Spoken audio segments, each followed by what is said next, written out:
We begin with a conversation about India's capital markets because they are central to the growth story we'll be exploring over the course of the day. These markets have been transforming rapidly. Record investor participation, significant regulatory reforms, and growing global interest. But with that growth comes important questions about resilience, governance, and sustaining this momentum while protecting investors. And to share his perspective on opportunities and challenges in India's capital markets, we're joined by the person who leads India's market regulator, Tuhin Kanta Pandey, chairperson of the Securities and Exchange Board of India. Ladies and gentlemen, please welcome him with a huge round of applause.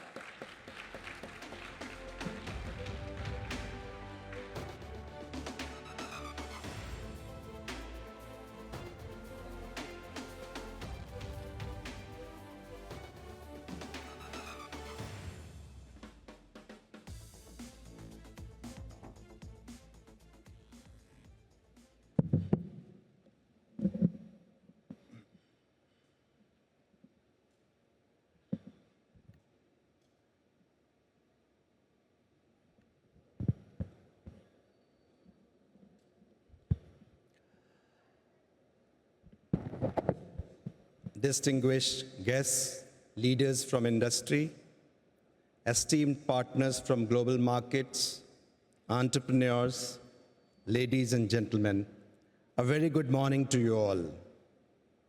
It's a pleasure to join you today to reflect on the evolving role of India's capital market. The theme of the India advantage is timely in this period of an uneven global environment. In an era marked by heightened trade uncertainty, geopolitical fault lines, and sudden policy shifts, the Indian economy continues to demonstrate remarkable economic growth, resilience, and stability. Our capital market is not just a barometer of the economy. It's a key pillar of our economic growth and central to our aspirations of a Viksit Bharat. Today, I want to outline some key opportunities and challenges in different segments of India's capital market. The health of our primary market remains robust. In FY25, 4.6 trillion rupees was raised through the equity market. In current financial year, the equity market has already raised 2 trillion rupees.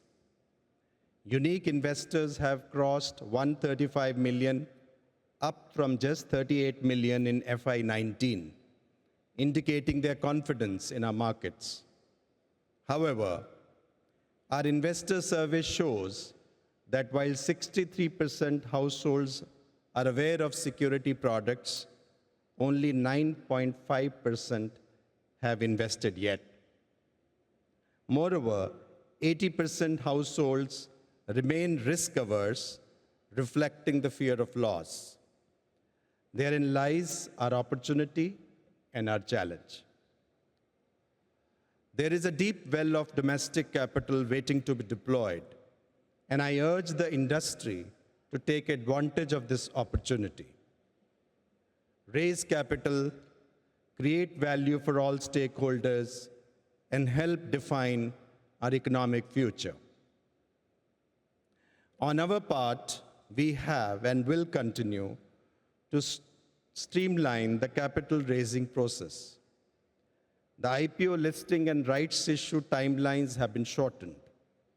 The recent proposals for scale-based approach in minimum public offer size and calibrated MPS timelines, consistent with market absorption capacity and liquidity, will enable and encourage more listings. The governance framework for MIIs has been strengthened, ensuring that public interest is given first priority. Derivatives play a vital role in price discovery and risk management. We have taken several measures in a phased manner to address some of the challenges posed by this segment. Going forward, our approach will continue to be data-oriented, calibrated, and consultative. The block deal window has been reviewed comprehensively, with changes made to price bands and to the minimum order size. We are also committed to introduce closing auction frameworks soon, aligned with other global jurisdictions, but suitably designed for our requirements. We are focused on deepening our cash equities market to spur capital formation. An active securities lending and borrowing scheme is critical for improving price discovery and facilitating interlinkage between the cash and derivative segments. From a borrower's perspective, it facilitates the settlement of securities sold short, while lenders can earn a fee on their idle securities. The framework for short selling was introduced in 2007 and has remained unchanged since then. Further, the securities lending and borrowing mechanism was introduced in 2008 and modified a few times subsequently. However, this segment remains significantly underdeveloped as compared to other jurisdictions. We will soon form a working group to comprehensively review short selling and the SLBM frameworks. The mutual fund industry AUM now exceeds 75 trillion rupees. Monthly SIP flows of over 250 billion rupees show that awareness about disciplined savings and long-term investing is taking deeper roots among Indian households. Yet, SEBI's investor survey underlines that despite high awareness of mutual fund products, which is about 53% households, their penetration remains low at 6.7%. The AUM of mutual funds is still less than 25% of our GDP, where they are over 80% of GDP in many advanced economies. Huge opportunity lies in deepening this penetration. Moreover, financial inclusion will remain incomplete unless women are equally represented. Towards this end, we have revised the incentive structure for distributors to onboard first-time women investors and new investors from beyond the top 30 cities.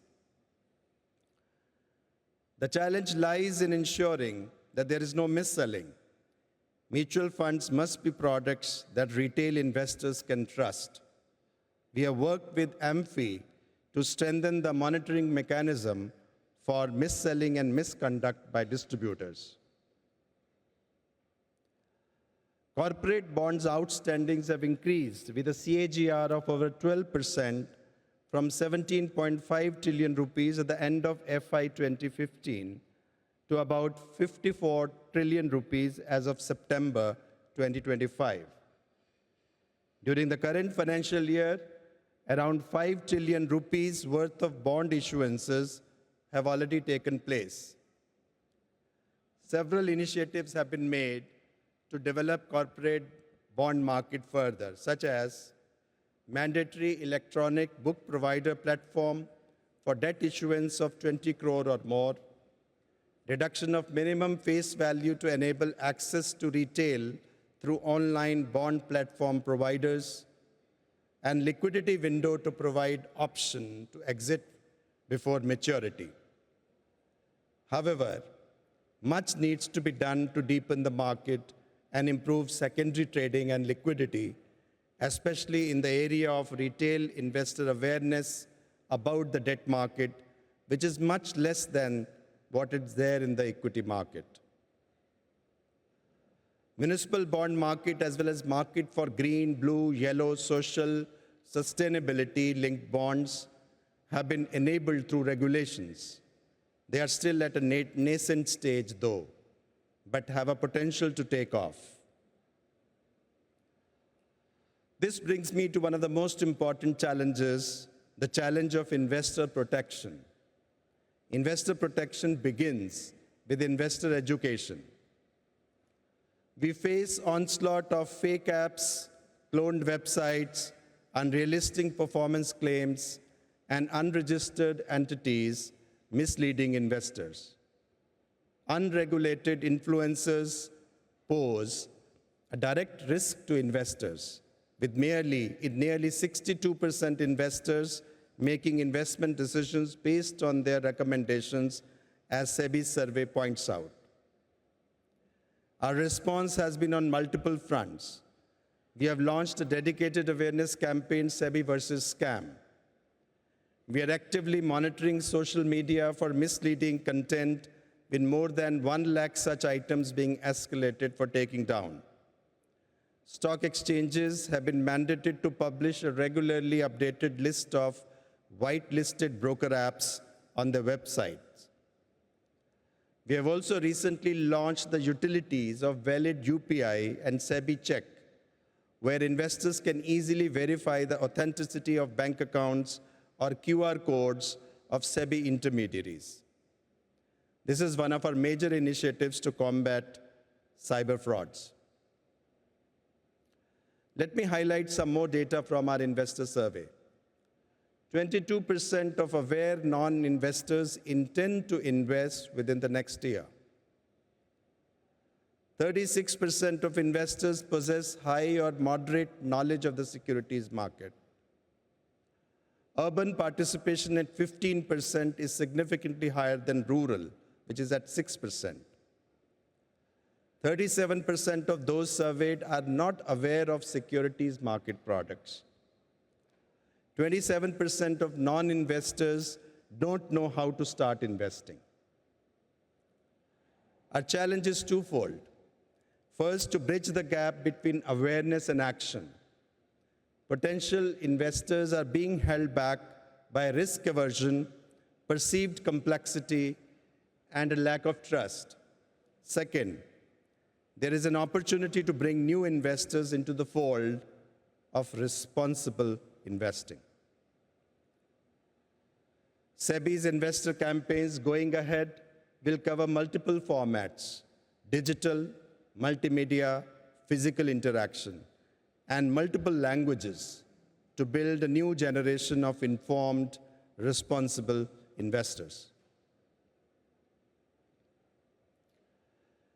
Our regulatory stance of optimum regulation is aligned towards making our markets future-ready. We believe in smarter and forward-looking regulations. In the past few months, several reforms have been taken for ease of doing business with due regard to risk management. We are already simplifying and updating various regulations. The comprehensive reviews of stockbroker and mutual fund regulations are underway. We are soon going to take up a similar comprehensive review exercise for LODR 2015 and settlement regulations. Ladies and gentlemen, SEBI's regulatory stance is clear.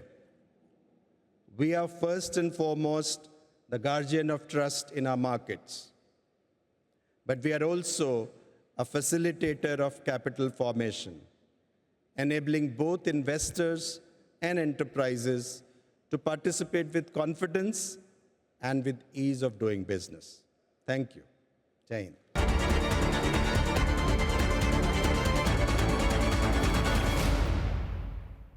An extremely perceptive speech, because some of the questions I prepared have already gotten answered. That clearly indicates a regulator who is ahead of the curve, who is able to answer questions of the market even before they are put to you. But, well, one subject you obviously didn't touch because the consultation paper is just out, and that is on the brokerage cap that has come along with the total expense ratio rules for the mutual funds. It is still in discussion stage, so we thought we would get some initial thoughts from you. There is some angst over the brokerage fee cap coming down from 12 to 2 basis points. You pointed out that 35% of the people surveyed are interested in markets. We think that the brokerages and their analyst community do a lot of work in educating. I mean, okay, GST cut has been announced. How does it impact FMCG companies? How does it impact car companies? Where should you invest? So, if you cut it down, the fear is that the analyst community may shrink. So, are there any further thoughts? Is it open to discussion, or, you'll do away with the cap itself? I think when we put out something on consultations, it's not with a view to just inform. Consultations mean actually sincere consultations where we put out certain facts and elicit responses from a variety of participants, market participants. We are actually basically reconciling. There's investors on one side, there is industry on the other. Jointly, they have to work together to develop the industry, which has already gone, your mutual funds have gone 3 times for the last 5 years. So therefore, what we really need is we have to really expand this 130 million unique investors, doubling up in the next 5 years. Now, if you have that sort of thing, obviously you need to look at the investor's point of view, as much as we will also like to reconcile it with the industry point of view. There is a scale benefit, and how much of that scale benefit can come to investors.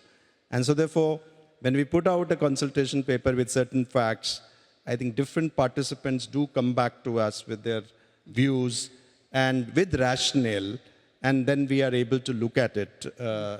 This is not a decision, but this is certainly food for thought for everyone to comment on this. And this, to my mind, is a very good process. That means we don't really decide something sitting in our rooms just like that.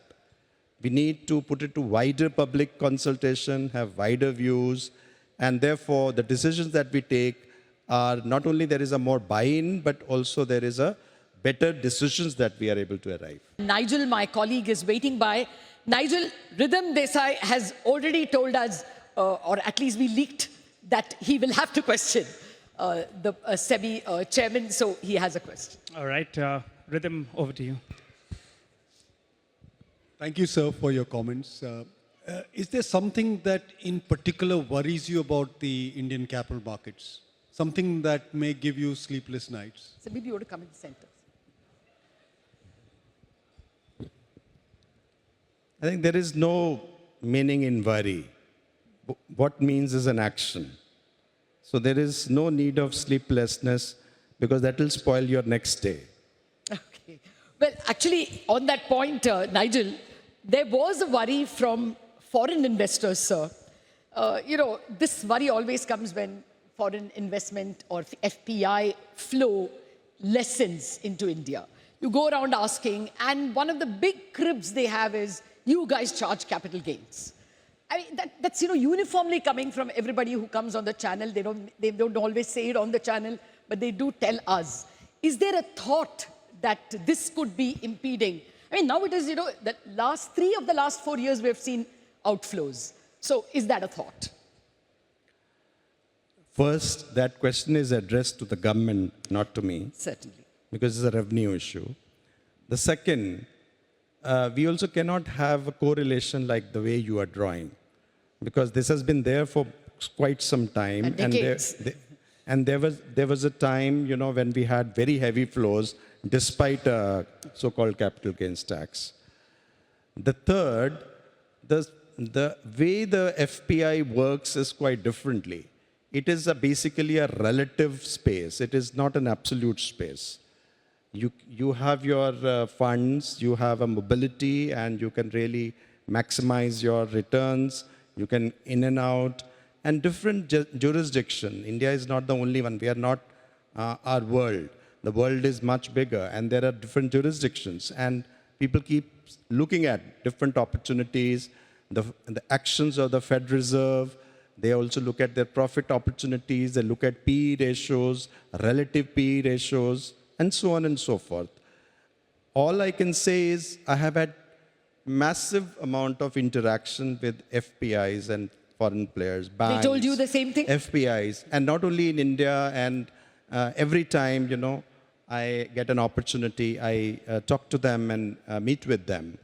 And I have gone out and gone to US, I've gone to Paris, gone to UK, gone to Singapore, Hong Kong, and talked to each one, like every segment. So the sense I get there is a very strong faith the FPIs have on India's story. So therefore, overall, we have to look at it. When this tide will turn, whether it will so much as come in the primary market. Even now, when you are talking FPI outflows, you are only giving the net flows. But sometimes inside, you will see there is a lot of movement into a primary market. And these things will keep happening in a market like this. The question is, are we so vulnerable today with these flows in and flows out? And my sense is we are not. In fact, we are now much stronger in terms of our domestic flows as a counterfeit. 18% of individuals in India today own the 18% of listed companies is owned by individuals today.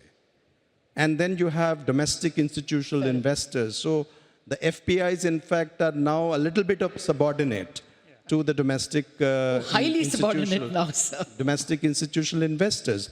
But they are very much there. See, you are only taking a flow. Yeah. But if you really look at it, it's still a $900 billion market cap that the FPIs hold in India. Nigel, I believe Sridhar Shivram also had a question. We are running out of time so quickly. Yeah. Sridhar. So my question is on buybacks. For some reason, SEBI has barred secondary market buyback. If you see in the US, almost $1 trillion of buybacks happen every year, and it's a great tool to stabilize the market during difficult times. I would urge SEBI to relook at open market, secondary market buybacks, given that the tender offer has become very complicated now because of the taxation rules. In the entire last year, we've had only one buyback. So I would urge SEBI to relook at the entire buyback ban. Thank you. Can we have hopes that open market buyback will come? I think we are open to all suggestions. We will examine. Okay. Nigel? Okay, I believe we are running out of time, sir. So just very quickly, should we assume that the ban on weekly expiry is off the table?